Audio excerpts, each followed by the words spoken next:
You've reached Hotel Pacifico, your 5-star destination for BC politicos. Press 4 for room service.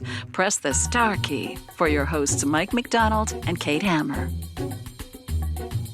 Welcome back, guests. Thanks for joining us again for early check-in at Hotel Pacifico.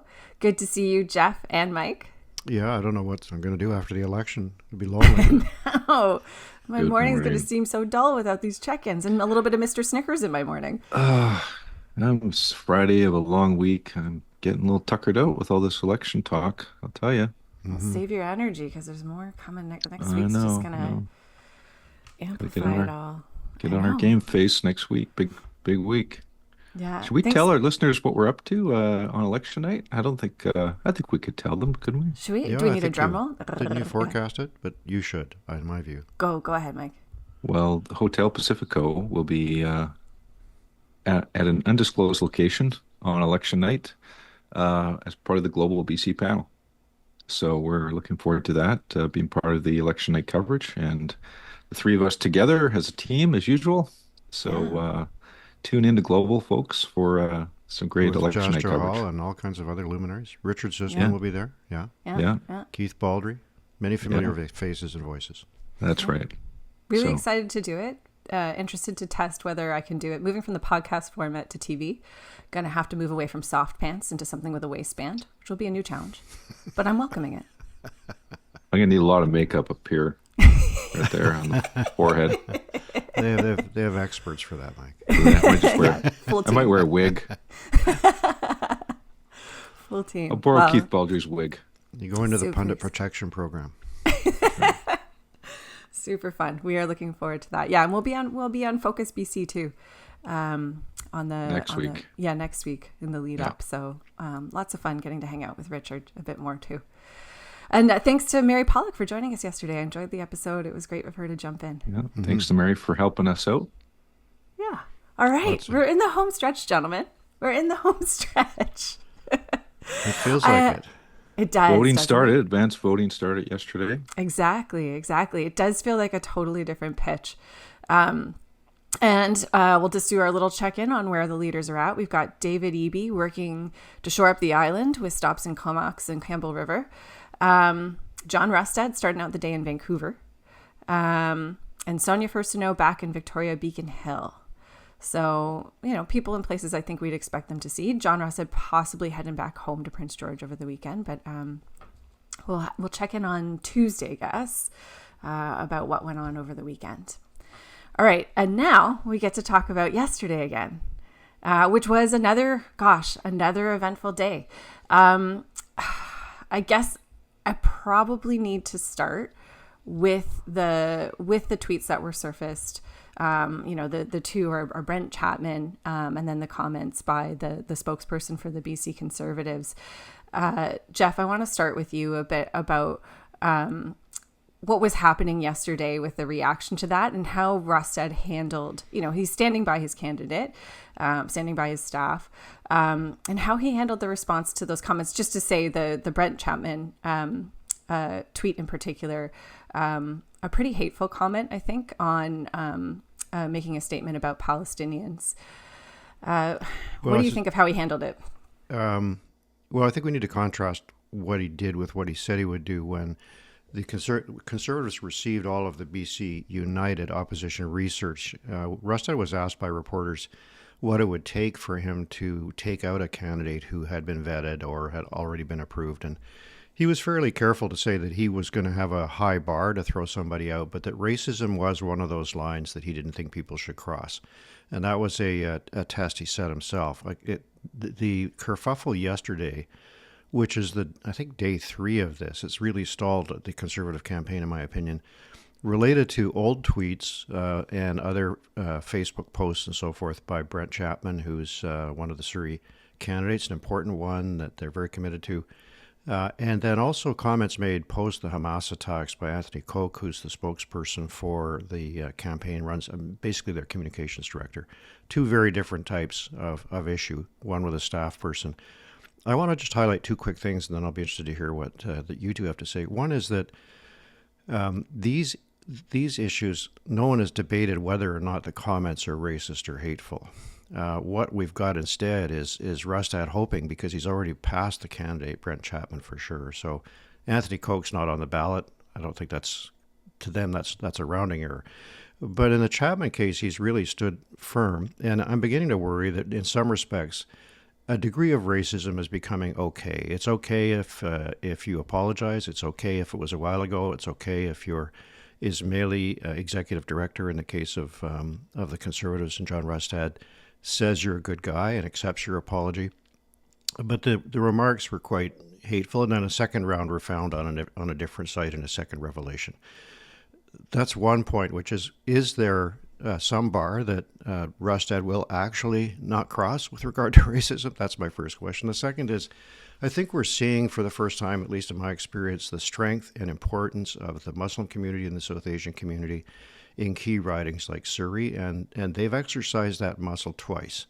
Once in the Selena Robinson issue, which paralyzed the NDP administration for a week in the spring, and led ultimately to her departure right from caucus, and she's not a candidate in this election. During that period, David Eby met with imams and so forth. This week, we've seen a broad range of Muslim and Sikh groups, like the World Sikh Organization, complain about Anthony Koch, the communications director. But we've also it's been very clear that their political strength in certain key ridings is really caught the attention of candidates. And Richard Zisman said yesterday, and I thought credibly, that there's several ridings, but at least two in Surrey, where Muslim community votes could be very significant and impactful. So two new phenomenons, I think, a broader discussion of racism than we've seen in the past in these campaigns, and new profile and muscle by the Muslim community, especially in alliance with many others in one case of one of these questions. Yes. Over the last couple of weeks, we've talked about TELUS Living, a forward-thinking initiative by TELUS aimed at addressing the housing crisis in British Columbia through the development of mixed-use, purpose-built rental residential properties. Bringing affordable and attainable housing to BC will require public and private players to come to the plate, and TELUS has got a powerful swing. They're leveraging their advanced fiber network in order to build smart homes that offer a unique value proposition in the housing market, and that differentiate TELUS Living from other developments. The initiative aligns with TELUS's broader commitment to community investment and social responsibility, and supports TELUS's sustainability goals by promoting green building practices and reducing environmental impact, contributing to long-term business growth and resilience. Now that's the hometown team coming to bat for affordable housing and hitting a home run.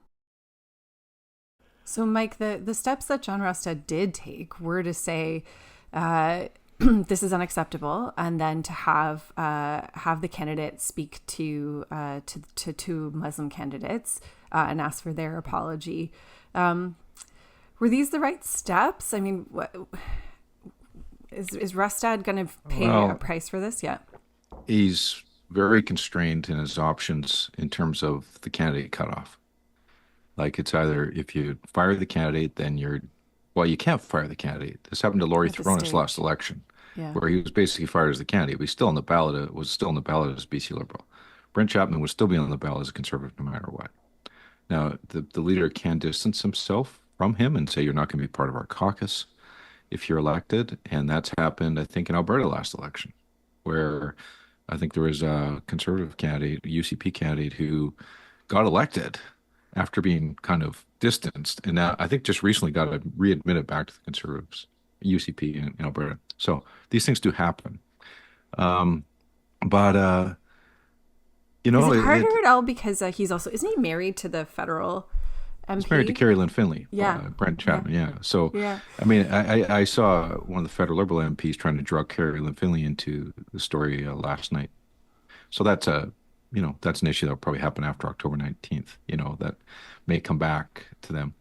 And, I think there's some, I'd be a little worried if I were, I'm sure they're not that worried because they're so far ahead in the polls, but federal Conservatives have to be watching this with a little bit of trepidation as well. I mean, I'm sure their vetting is much stronger than the BC Conservatives, and they have also shown very little tolerance themselves for anybody stepping out of line on anything. But provincially, I'll leave aside the morality and all the what's the right thing to do issue here and just go straight to the politics on it. It's that it's taken the Conservatives off message. Like it's having an impact, and Yeah. you just it's one thing.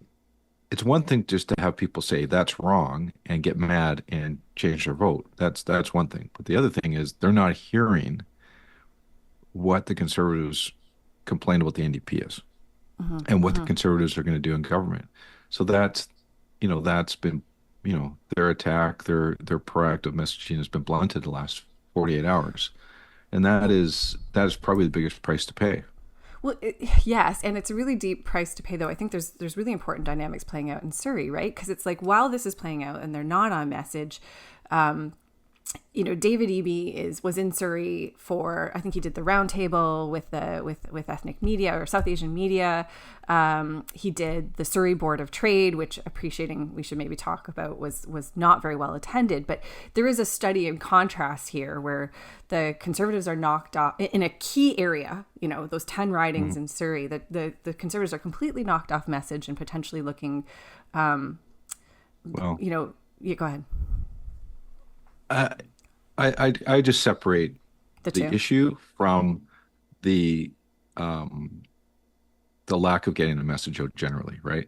So on the issue, it's an important issue, but I don't know if the issue itself, how many votes that's going to move, right?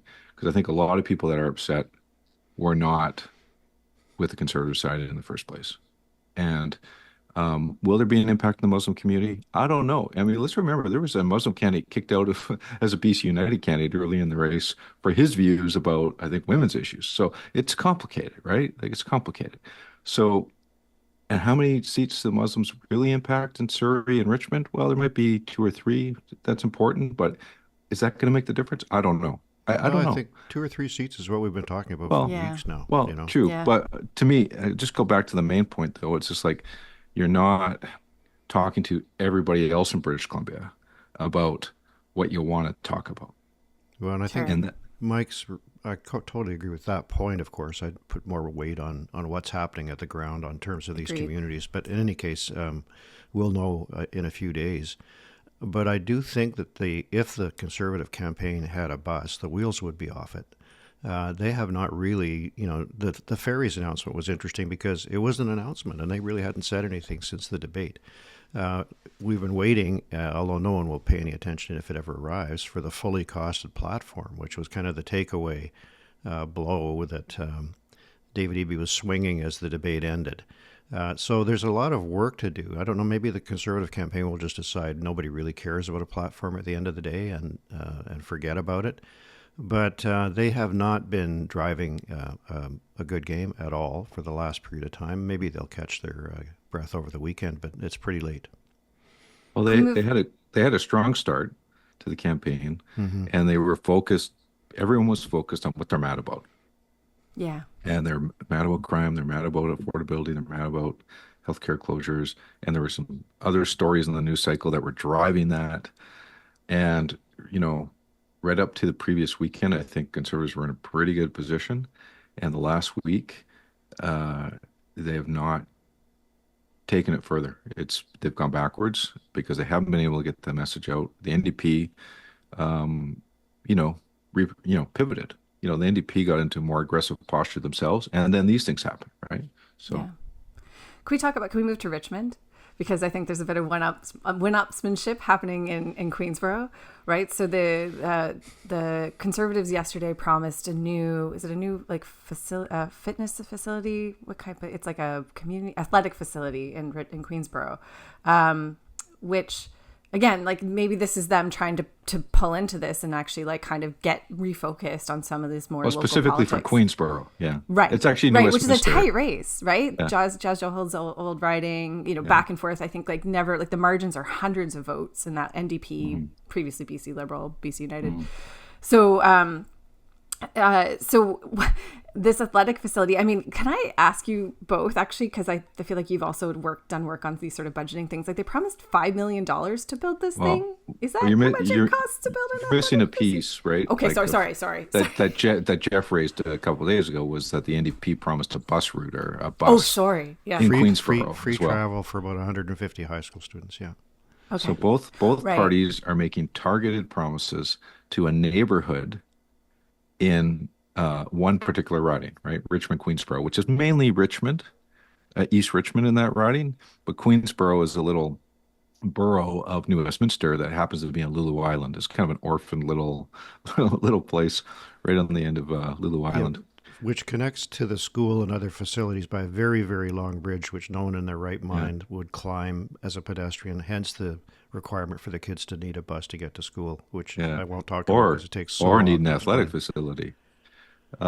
So you're So fit enough to climb? Like, It's so a huge so exposed bridge. Yeah. okay. I'm going to suggest to the city of Merritt or the town of Merritt and other communities in the interior that if you want to fix your ER problem, call your hospital the Queensboro Merritt Hospital, and or the Queensboro Merritt Middle School, or whatever. Just put Or elect them Queensboro. on Sing. That's an option too. Well, just put Queensboro in front of everything now, and then you'll likely get a platform plank. Just wait till the greens come out.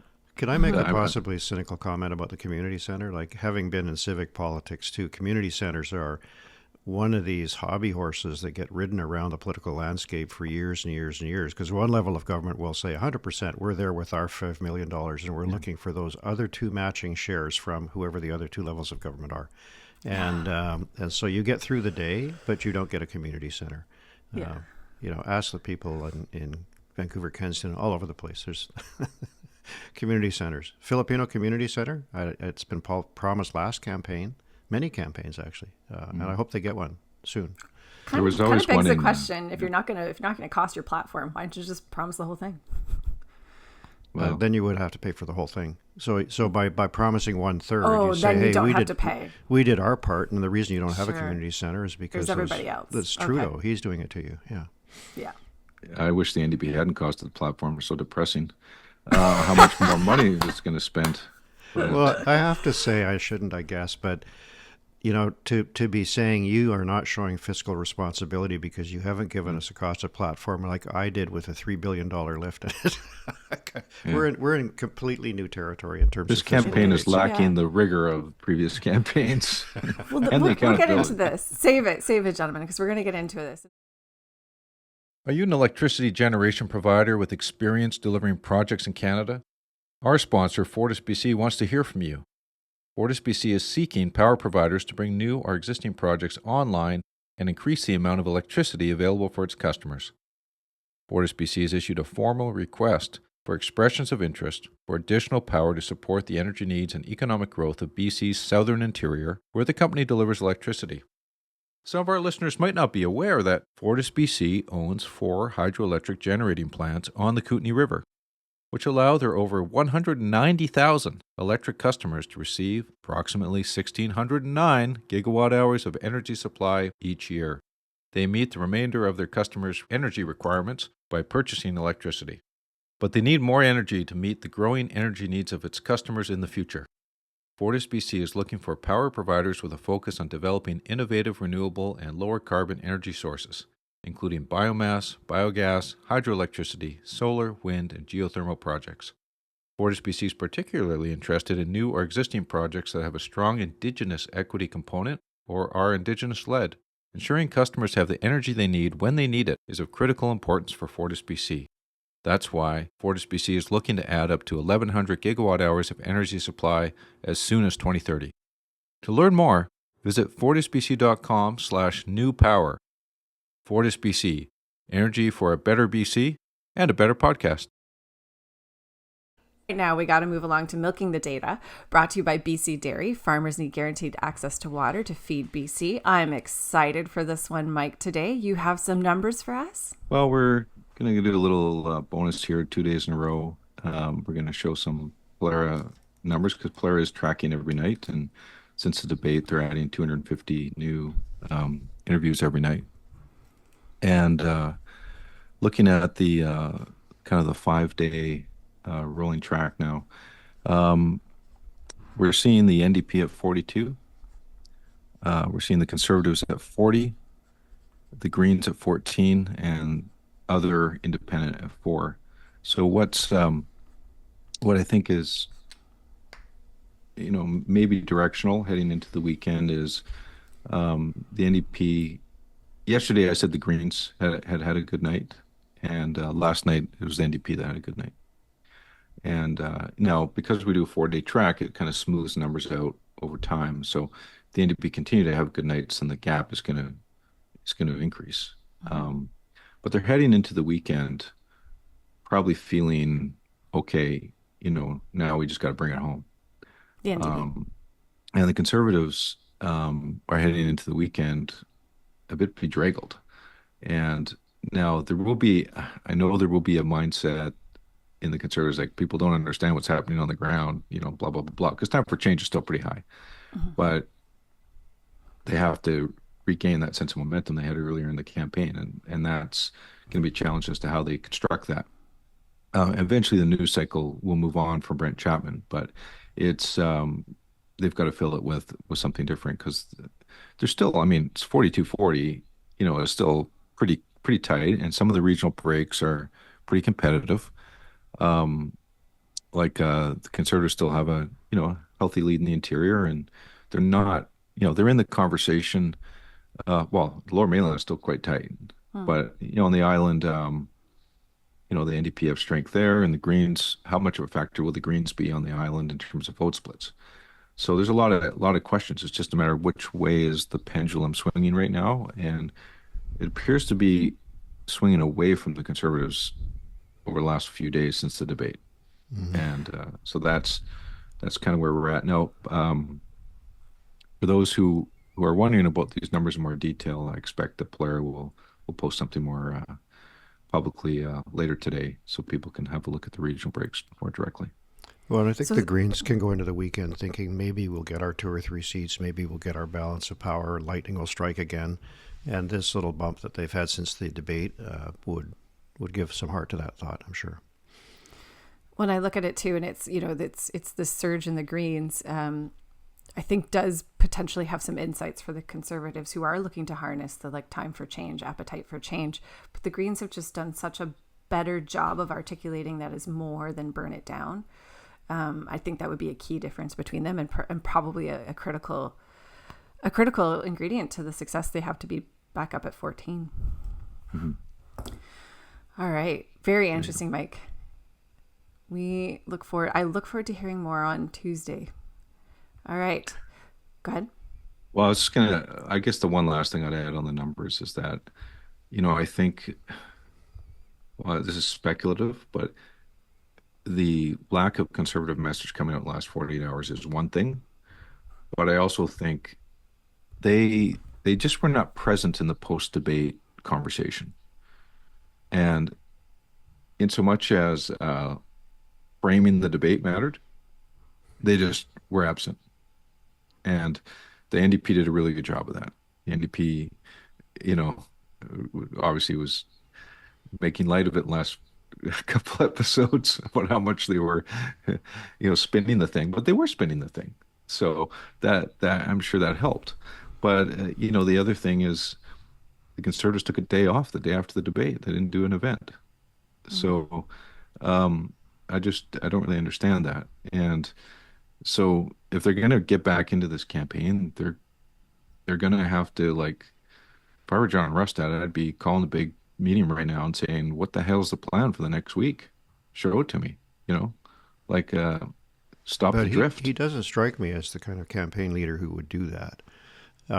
Maybe he is, I'm not sure. But I was thinking back to my anxieties at the beginning of the campaign, where I wondered if there was some part of the Conservative process that I was missing. And I think there is a huge social media connected world they have that the center left does not have. All of those are assets. But, it is very difficult, as others have said, and we have said, to start a campaign in the circumstances they did, trying to blend together 2 different parties, take in the happy or unhappy members of BC United that you're agreeing to bring, set up those campaign offices, determine the swing ridings, get the people talking to each other, all of that. And then campaign finance reform did deliver a lot of money that an opposition party would have had they been united from the get-go, that it wound up with BC United is not available to the Conservative cause. So there are some underlying factors here which, bend over backwards to be fair to the Conservatives, are handicaps for them because of the divisions that remain until the very end. But there will be people, if the Conservatives lose, who will want to know the names and phone numbers of whoever forced out Kevin Falcon, because they'll be thinking, man, maybe we jumped too soon. There was a veteran campaigner who was aware of all of these people who knew how to weed them out. But, that's 2020 hindsight. Yeah. Yeah. Well, we'll unpack that after October 19th, I think.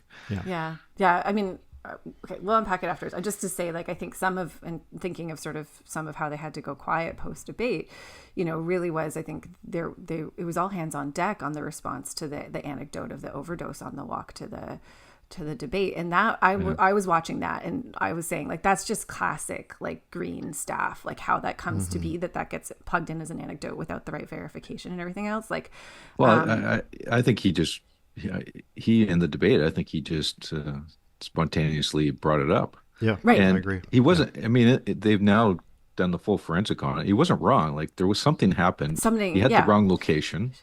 The wrong outcome, and they were Which working somebody from from Prince George could overheard. get wrong for sure. There's a kind of you kick in, right? Like if you spent 48 whoever hours was with him, chasing your verify tail. what it is, get it, lock in what you can say, right? And so you don't look like you're using it as political fodder. So, like, there's some stuff there that I kind of, like, at once am kind of infuriated by, and also can understand, like, there's just a greenness to the staff that's inevitable for them. You got to learn these things sometimes, and they're, unfortunately for them, they're kind of doing it on such a large stage, right? Because of the meteor cries of the party. So, Well, I think when you get caught out on something, well, I wouldn't say caught out. I mean, I interpret that he was genuinely using an anecdote that he was disturbed by. Because Yes. if he had thought that person died, he was, he was, in his mind, probably saying something that was true. And It was certainly plausible. Nobody said that that could not have happened. yeah, but the thing is, when you don't have the relationships with media, the trust built for people, and also you have people that are just ready to rip you down, you've got to be, you got to be tight on those things. It was loose. Exactly. And getting tight on it actually wouldn't have been that hard, is the thing, right? And more experienced staff would have got you there pretty quickly. And look, we've all had our learning curves. I'm Hamas, and this is Simon, and we live in Surrey. We started hosting on Airbnb because we thought we had the spare room, and why not share it with people?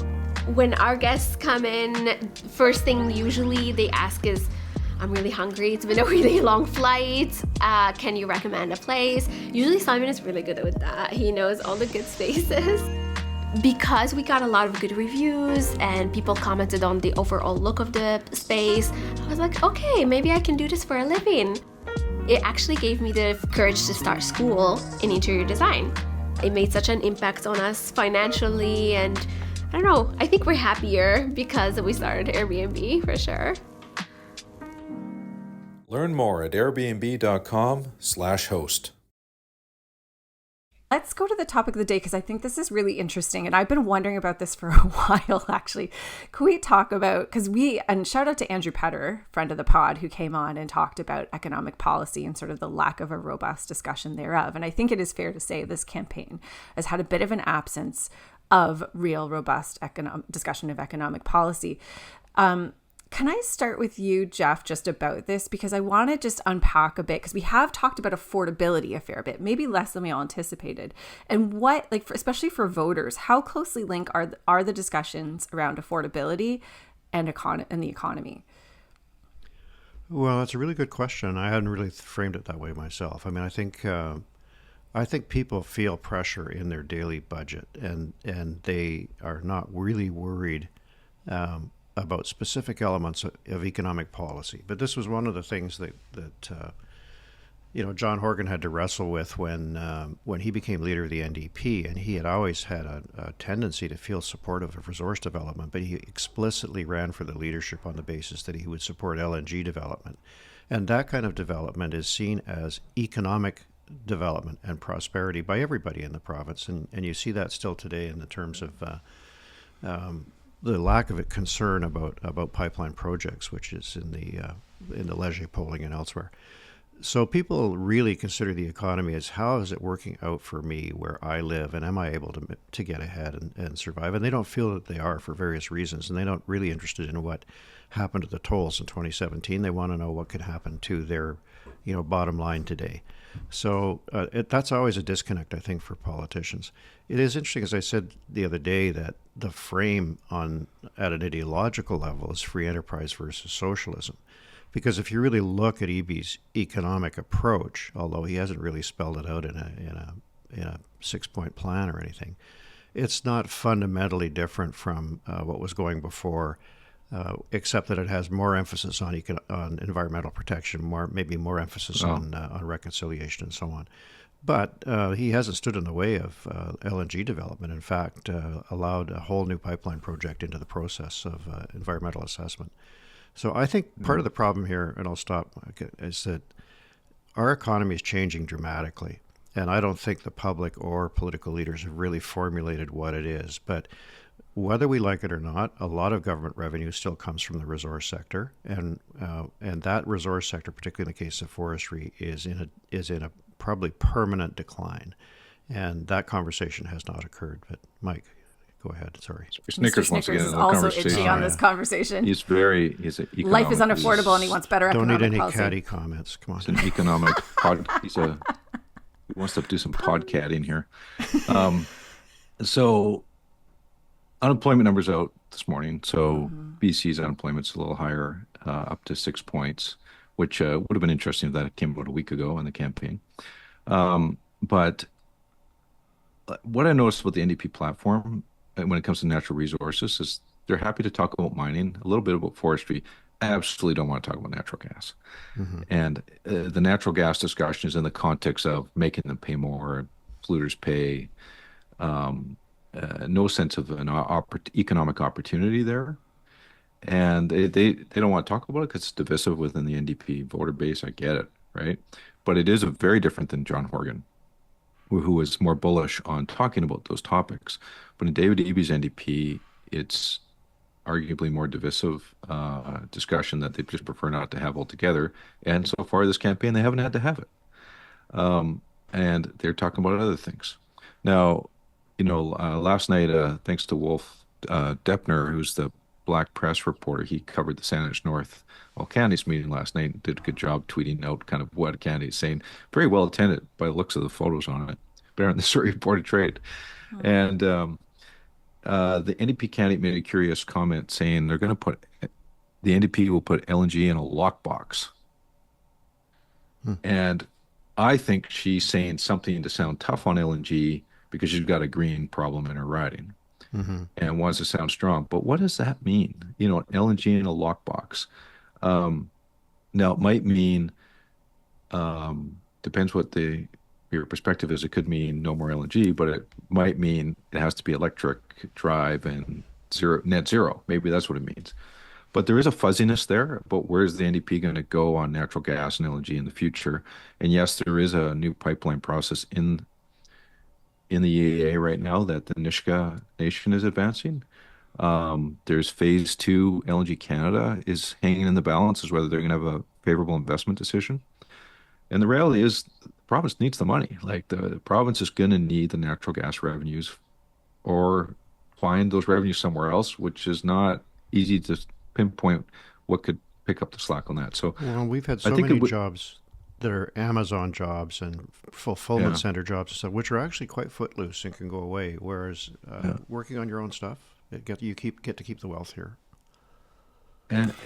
For me, like of the Conservatives, like a robust discussion about the economy, a robust discussion about the deficit. It's all connected in terms of older people get that. Older people are concerned about those types of issues generally. And that would be something that would help address some of their liabilities in the 55 plus voters. But they haven't had that discussion fulsomely in this campaign, and I'm not sure it's going to happen at this point.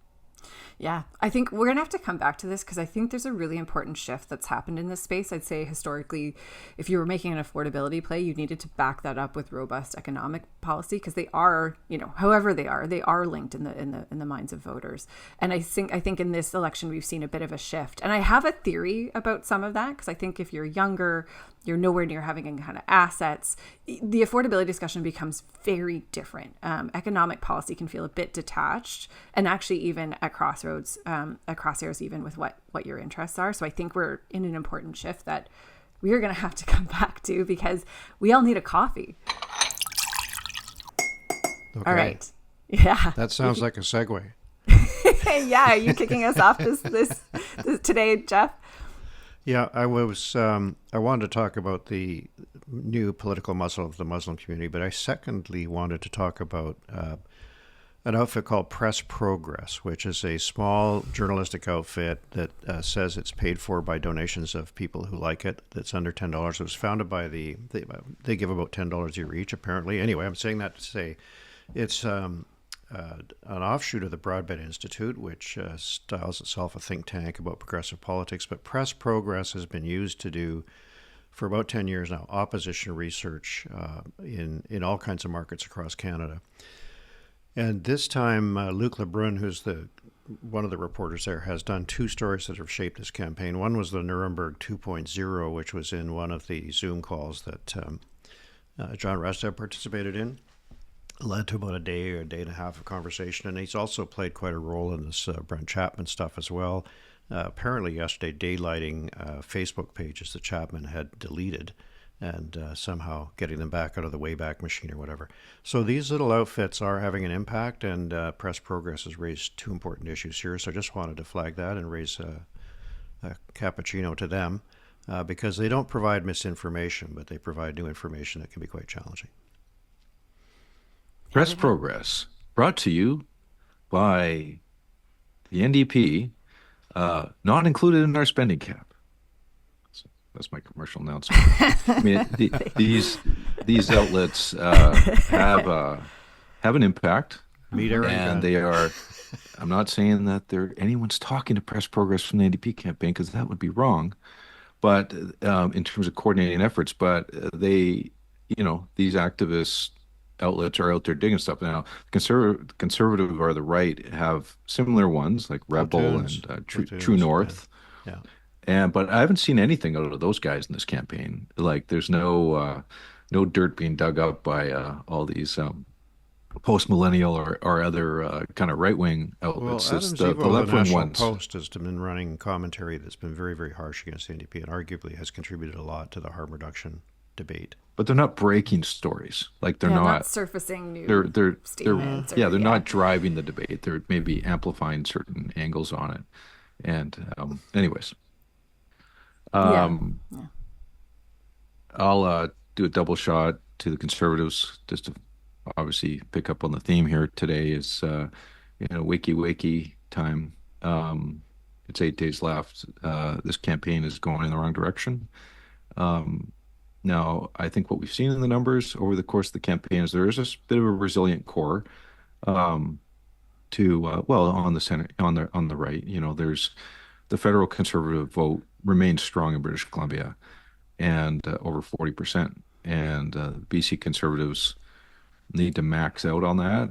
And so they need to perform better to harvest those because they don't have a lot of other attainable votes. They've drive away federal Liberals. NDPers are allergic to them, other than maybe some former NDP voters that may be attracted to them for different issues this time. But generally, they've got to max out in the Conservative universe, but they're not performing at peak efficiency right now, and they need to if they have any chance of winning. So I'd say get out the smelling salts, wakey, borrow them from the NDP campaign, because last week the NDP campaign had to snort up some smelling salts, and now it's they got to pass it over to the Conservative campaign this weekend. Yeah. I'll pick up on that. I'm also a double shot at the Conservatives. I wanted to pick up on their response to the Chapman tweet, and in particular, John Restad saying, I have Palestinians working on my campaign team, and I know they would be deeply offended by these comments. And that's not leadership. That's not ownership. It's not about their offense. You need to be offended. The comments are awful. And I think you need to think hard about how you handle this. I appreciate Mike's points about sort of you're locked in with the candidate. But we are in a period of some really divisive, hateful rhetoric and a rise in racism and racist comments. And this is not that's not okay as a reaction for me. All right.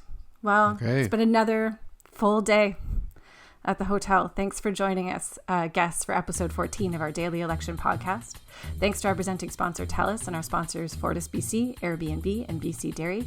We will see you Tuesday, guests. BC, you can never leave. Check out time at Hotel Pacifico. We hope you enjoyed your stay.